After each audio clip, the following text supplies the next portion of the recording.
Selamat siang saudara. Selamat siang.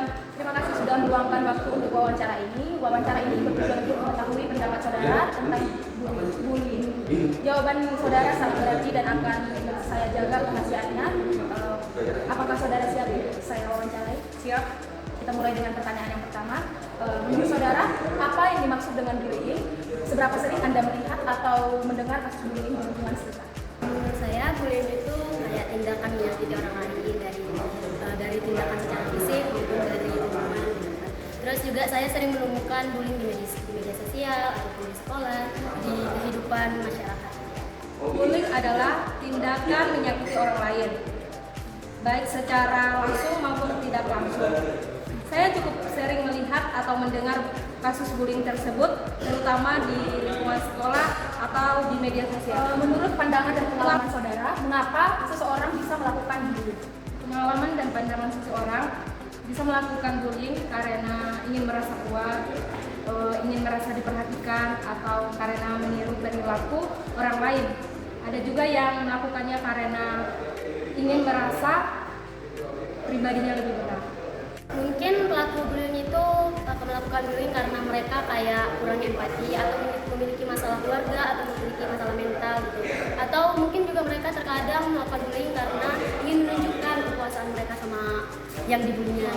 Jenis dan media bullying apa yang paling sering terjadi yang pernah saudara lihat melalui verbal, fisika, sosial atau online?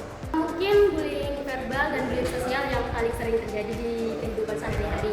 Kalau misalnya kayak bullying verbal itu di sekolah, di lingkungan masyarakat, mereka yang biasa mengejek kayak mengasih nama-nama hewan gitu, memanggil mereka dengan nama hewan atau mungkin memanggil dengan nama orang tua. Jadi kalau paling sering ya bullying verbal dan sosial.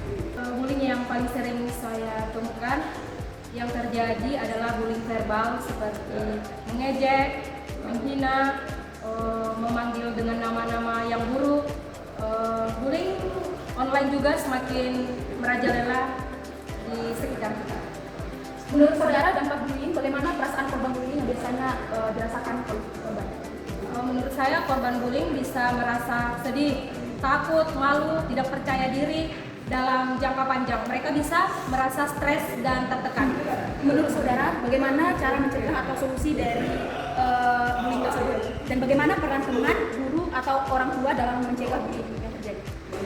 Mungkin bisa dengan cara memperhatikan si pelaku bullying, memberikan perhatian lebih kepada dia supaya ya dia nggak merasa ini lagi dia mentalnya udah terperbaiki, jadi dia nggak akan bully orang lagi. Terus juga bisa kita beri nasihat dan kita saling kerjasama untuk menghormati satu sama lain. Menurut saya pencegahan atau solusinya ialah teman bisa membantu dengan tidak ikut mengejek dan berani membela korban. Guru dan orang tua harus memberi perhatian, menasihati dan memberikan contoh sikap yang baik serta tegas terhadap Pesan apa yang saudara ingin sampaikan kepada pelaku bullying? pesan yang untuk seorang pelaku bullying, berhenti menyakiti orang lain. Setiap orang ingin dihargai dan diperlakukan dengan baik. Mari kita saling menghormati satu dengan yang lain.